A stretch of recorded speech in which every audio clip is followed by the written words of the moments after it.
Let's get all sorted. I'm James. And I'm Jeff. Today we're talking snot, burps, and poop. Wait, what?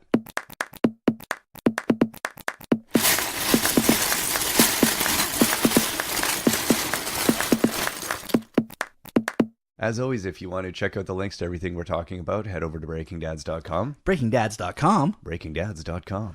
You can also leave us comments there, or you can find us on Twitter. I'm at Still Sorting. And please rate us on iTunes if that's how you're listening to this, as it lets other people discover this thing. So, today, LEGO Lexicon. That's right. The words that people use when they're using Lego and then posting pictures of those Lego things on the internets. So the arcane things in, don't think, oh, that's a typo. Yes. It's actually a terminology. Somebody typed that on purpose. Kerkloffelsnovel. I don't know we get to that one. That's the advanced lexicon, yeah. But there are quite a few words surrounding the Lego world.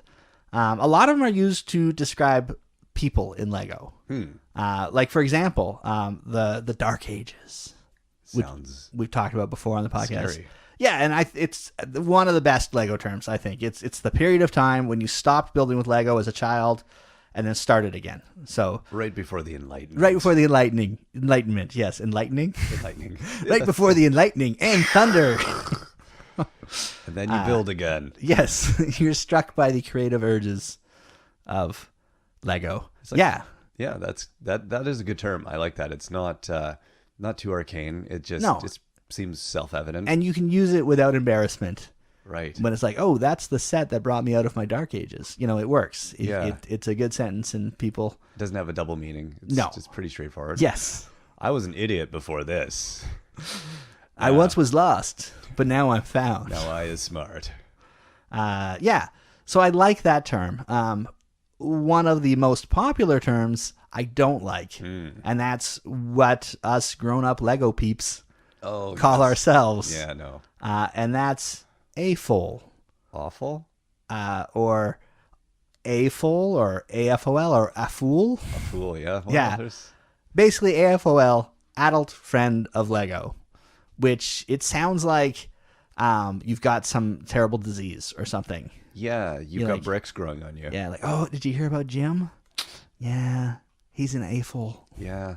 Yeah. They thought it might be eczema, but it's apholia.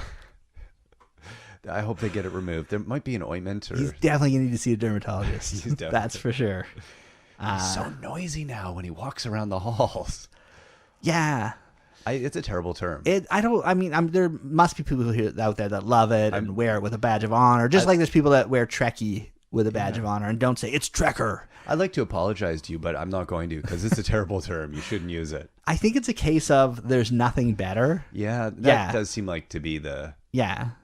I guess the alternative is to sit there and go, I like Lego. Right, and that's... I suppose that's a bit underwhelming. Yeah. I guess, if you're wearing an AFOL shirt, you can stand in the the Lego aisle of Toys R Us and not appear as creepy, I guess. Yeah, but then people look at it and go, what does that shirt mean? Yeah.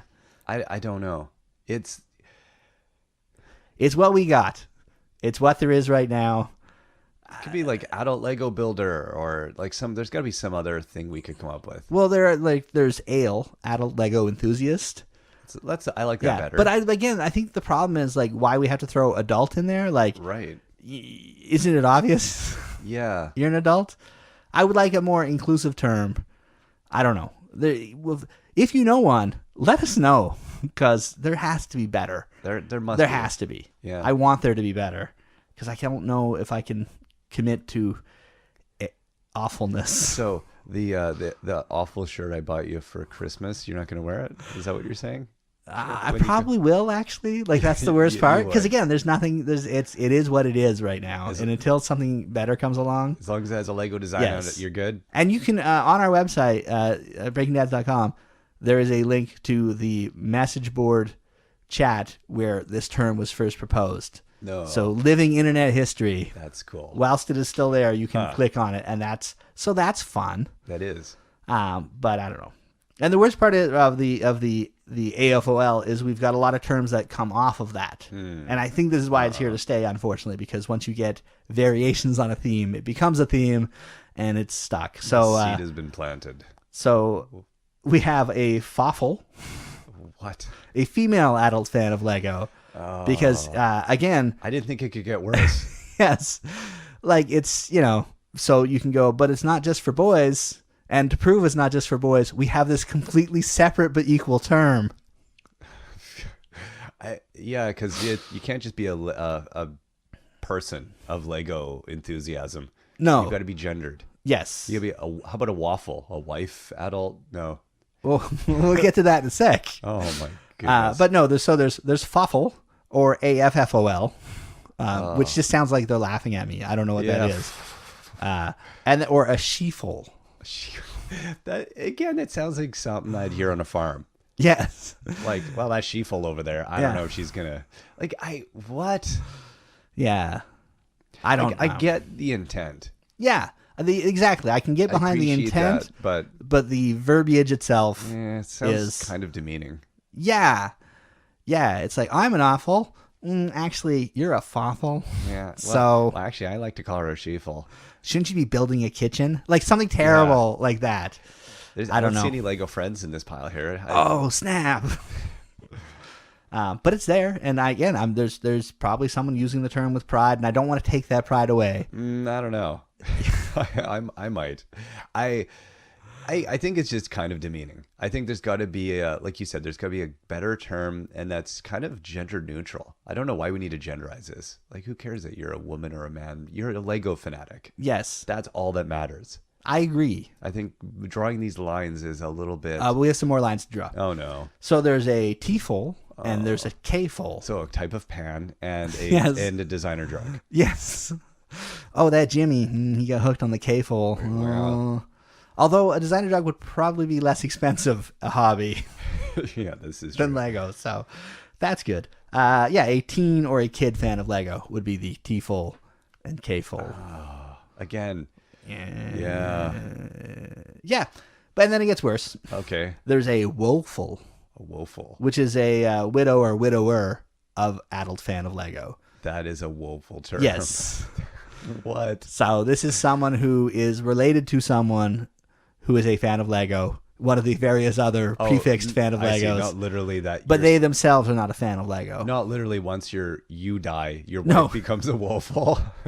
And then she has to carry that banner for the remainder of her days. Some people will be lucky enough to be with a faffle. Others get a woeful. So someone who loses their significant other to Lego for large stretches of time. Gotcha. Yes. And has to give up things like family vacations so that you can add on to the Lego city in your basement, which I think is a valid choice. Yeah, that's a life choice. Yes. I'm prepared to make that. My wife, maybe not so much. Well, I think it's a decision to divorce is what that decision is. Yes. Basically, a woeful is another way of saying NLSO. Again. Non-Lego significant other. Oh, my God. Okay. Also, person. Yeah. I don't. Yeah.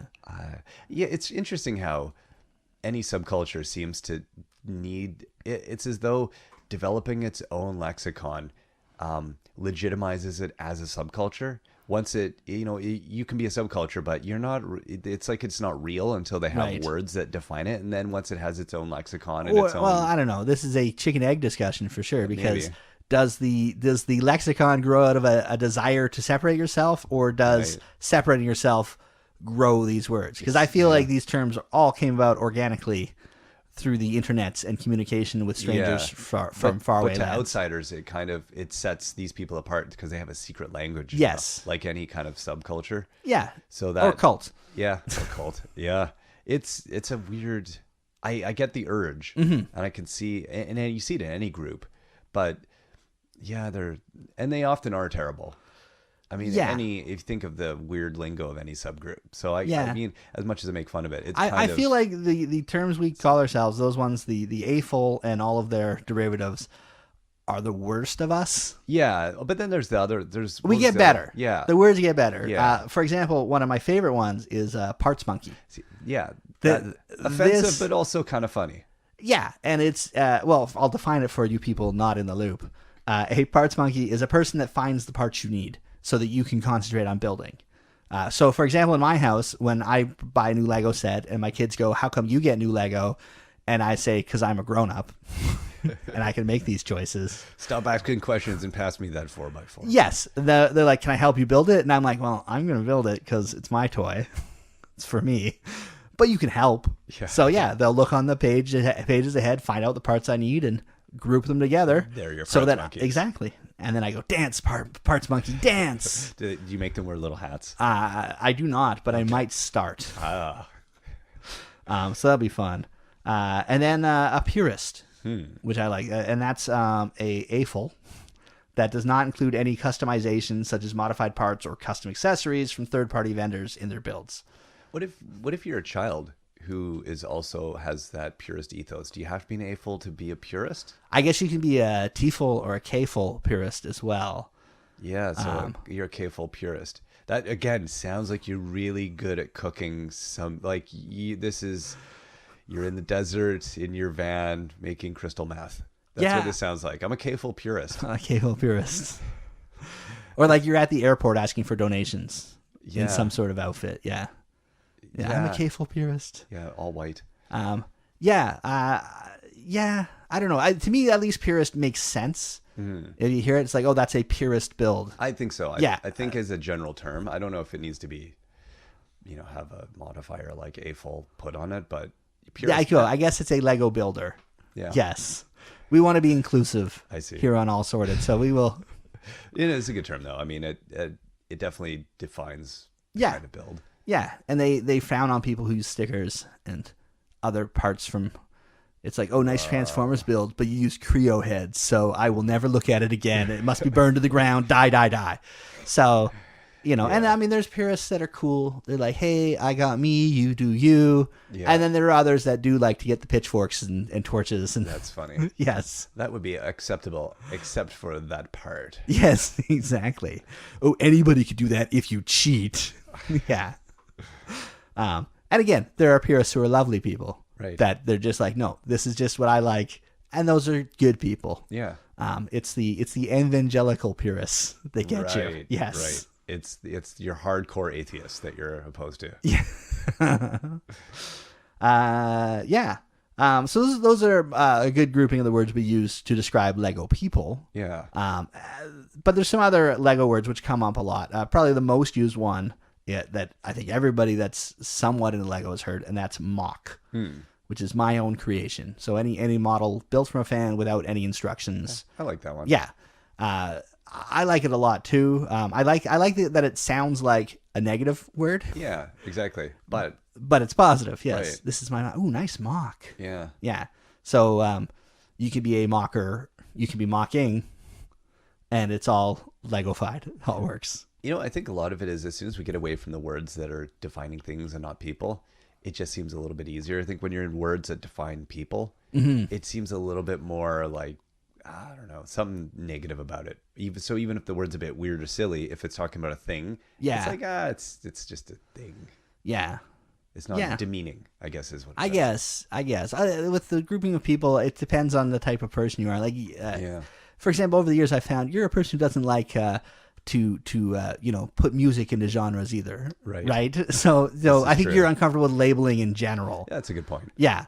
And that's why I've given you all those labels that I do in my head. Perfect. But I know to keep them in my head, James, and not tell them to you. So what do you think of me as a greeble? Well, I wouldn't, because a greeble is fine details added to the surface of larger object to make it appear more complex and therefore more visually interesting. Often used in spaceship mocks. When I look at you, I don't find you appealing or visually complex in any way. Now I'm sad. But yes, greebles are fun things. They are. Yes. I think this term comes more from like science fiction special effects. That makes sense. Yeah. Yeah, like the spaceships in 2001, a Space Odyssey had a lot of greebling. Yes, the Star Wars ships had a lot of greebling. I wonder where that comes from. Like, yeah, it is a good term. Yeah, I like it. I like the idea. You can look at something and go, oh, that looks good. Could use more greebles. Yeah. That is a weird, and I like that it doesn't seem to suggest or imply anything else. Yeah. It's just weird. Well, it makes sense though, because the details themselves serve no function, Right. right? Other than to look cool. That's appropriate. Yeah. So if you do some nice greebling on your spaceship and you post pictures online, someone might come along and post underneath it, NPU. And it's not telling you need to check your deodorant. No, it means nice part usage. And that's whenever you use a part in a novel or unexpected way. Yeah. People might put it. Yeah. And that's a tough one, because I know there are some people online that have posted a picture and somebody's like, NPU, and they're like, oh, well, same to you, buddy. Or you can just use that extra letter and just say nice.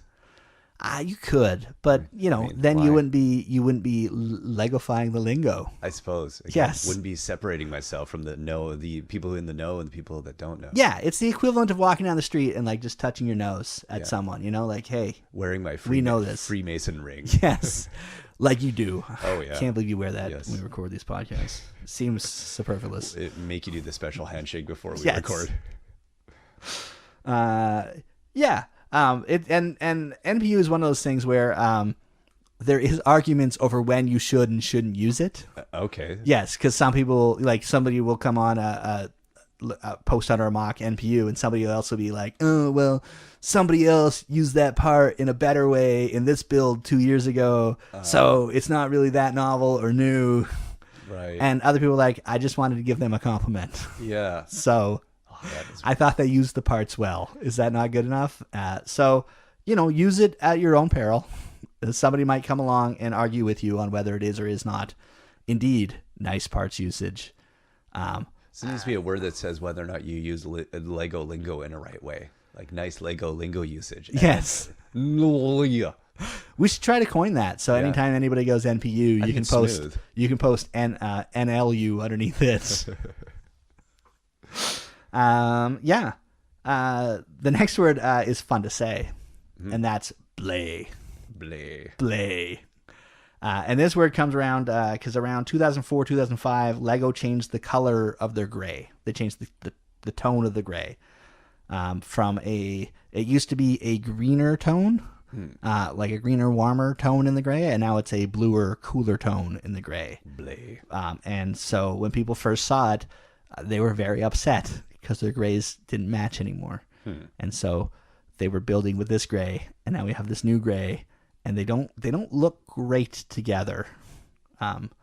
Sometimes you can use the effect nicely, but so there was a lot of outrage and hate on the internet, which I know you're like, what? Outrage and hate on the internet? Never heard of it. Is that a thing that happens?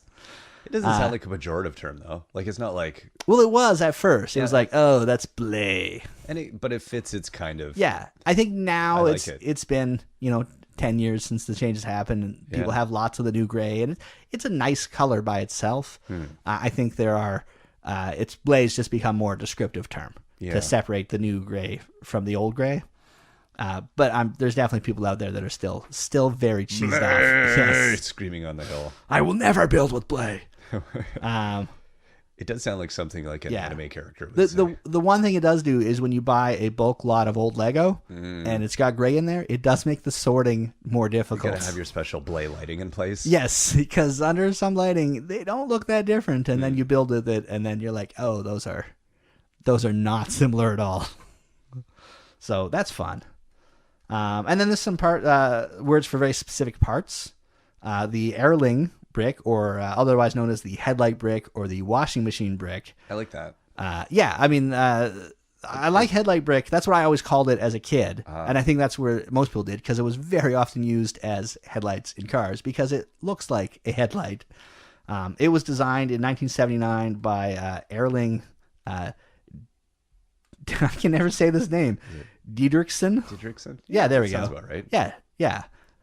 I'm so good at saying so it. It's not an acronym so much as it's It's named after the designer, and it's a weird piece because it's got the stud on the offset stud on the front with a little lip under it, and it's got an anti-stud hole in the back. So there are lots of things you can do with it. Now, Lego has for years toyed with the idea of removing this part from its inventory because it doesn't quite fit all the Lego math that they do now. It's different in how it's laid out than they would if they were to make the brick today. Right. But it's been used in sets every year since it came out. So I think the designers themselves would revolt if Lego tried to get rid of this piece. Yeah. So it's quite often used. And it's a very fun piece. Very, very useful piece. And you could never get rid of it. You must have hundreds. Yeah, I do. I've literally hundreds of them now. Yeah. Just from different sets. And I think everybody does. So even if they did discontinue it, I think there's enough in the world to make people happy. There's never enough Lego. Who am I kidding? And that's kind of cool for Erling to, I mean, there's not, to be a designer, to really have your name live on in the lexicon of the thing. That's kind of nice. It's funny because it's definitely, like, Erling brick is what they called the brick in-house at Lego as a nod to the designer. Gotcha. And this is where I think the internet has been a nice thing too, as they do the reviews and they do little videos and they show things. They use the word, and then that gets picked up by the community. Right? So, whereas before, most Lego people just called it a headlight brick or a washing machine because that's what it looked like. Right. But now we know the designer. Yeah. And the other fun thing from the Erling brick, they get the Super Erling. Super Erling. Which is a brick that has studs on two sides, as well as the top, which I thought was a funny name for something as well. The next brick is actually my favorite brick. It's a lot of people's favorite brick. It's often called a Dalek brick. Of course. Yeah, or a Travis brick. So it's called a Dalek brick because it looks like a little mini Dalek, kind of. It's like a regular 1x1 brick, but it's got studs on all four sides. Totally looks like a Dalek. Yes. Very evocative. Really useful brick. Again, can do a lot of fun things with it. It got the name Travis brick from Travis Kuntz, who was a brick fanatic. And he had that brick tattooed on his arm. So if you're willing to get inked up with your favorite piece, I think the internet should name that piece after you. That is pretty impressive. That is.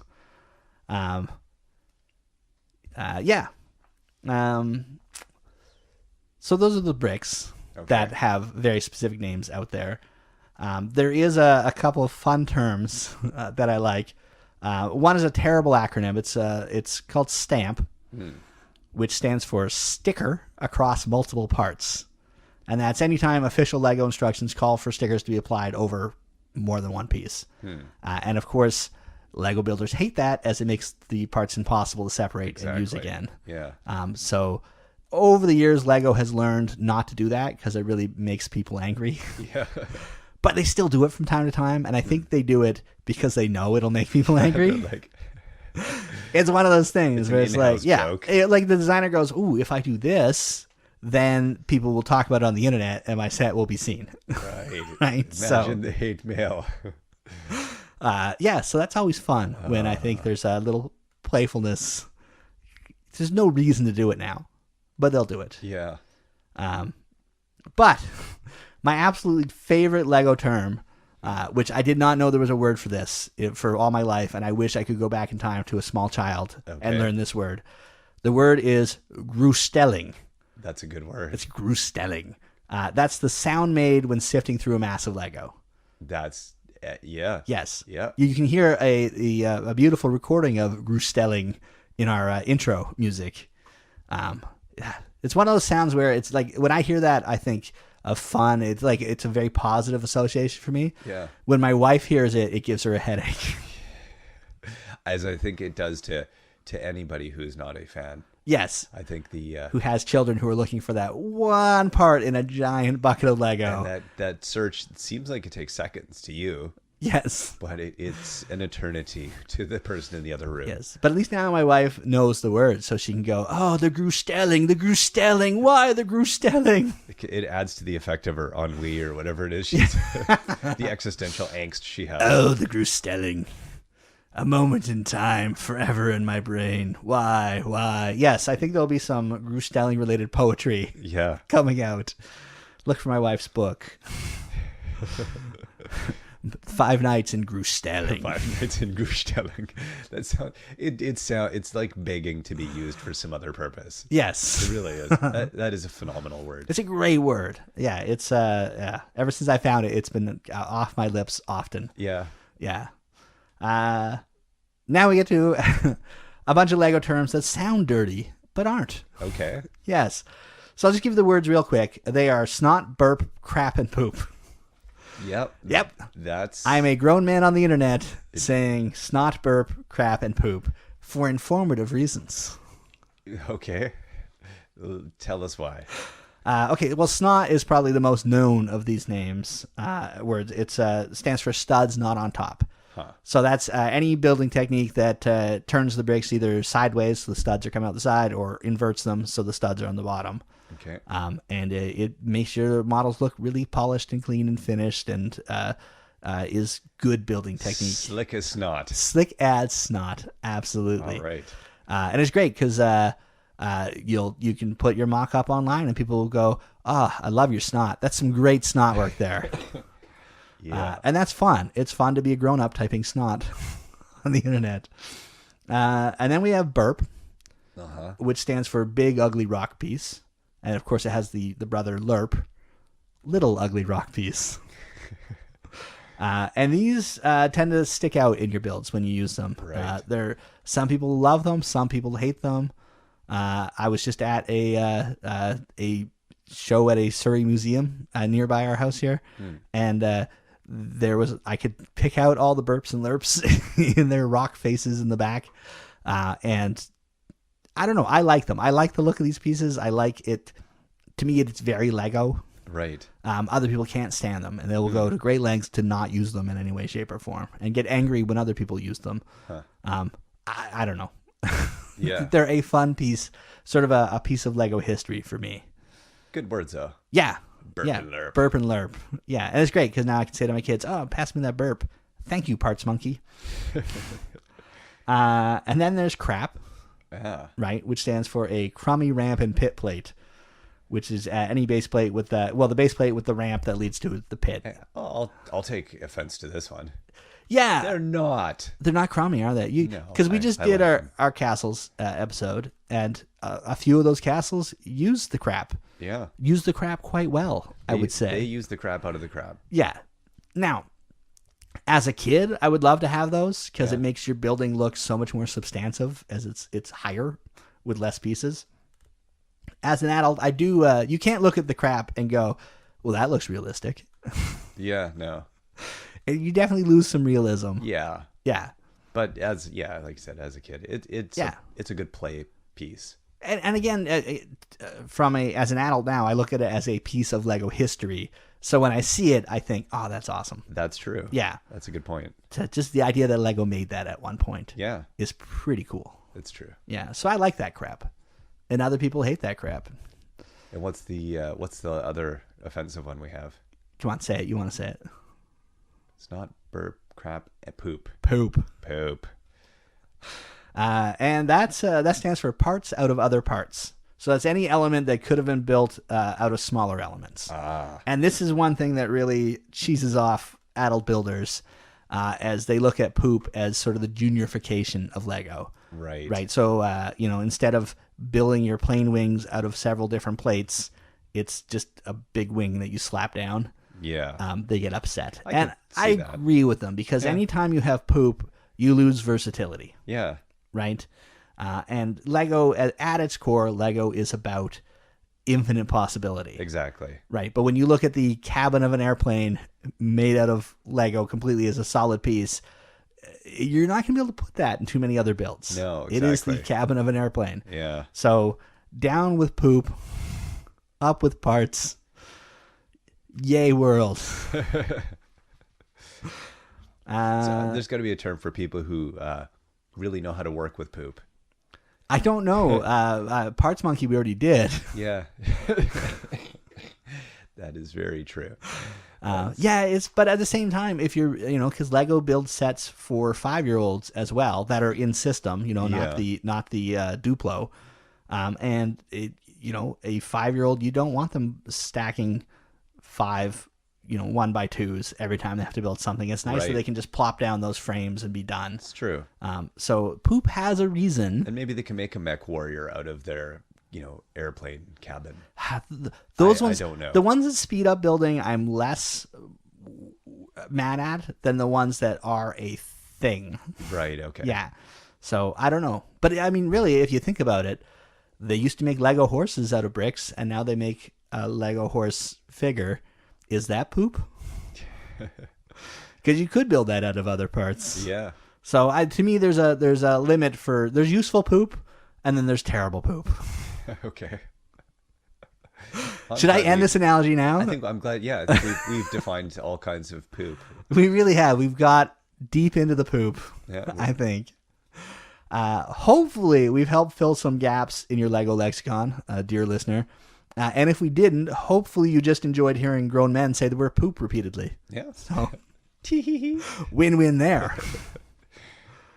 We're going to have an excellent glossary of Lego lingo up at breakingdads.com because it would be boring to hear me define 50 different Lego words. But I'm shooting for it to be the most comprehensive Lego glossary on the internet. I'm looking forward to that. So check it out at breakingdads.com. Breakingdads.com. Breakingdads.com. And please, if you're there, leave a comment. If you feel we missed any important terms, let us know. If you have a better term for AFOL, let me know. I'm very interested in that. You can leave the comments there, or you can hit me up on Twitter. I'm at Still Sorting. I think that was a good coverage of all the Lego lexicon. Thank you, Jeff. Why, no problem, James. Until next time.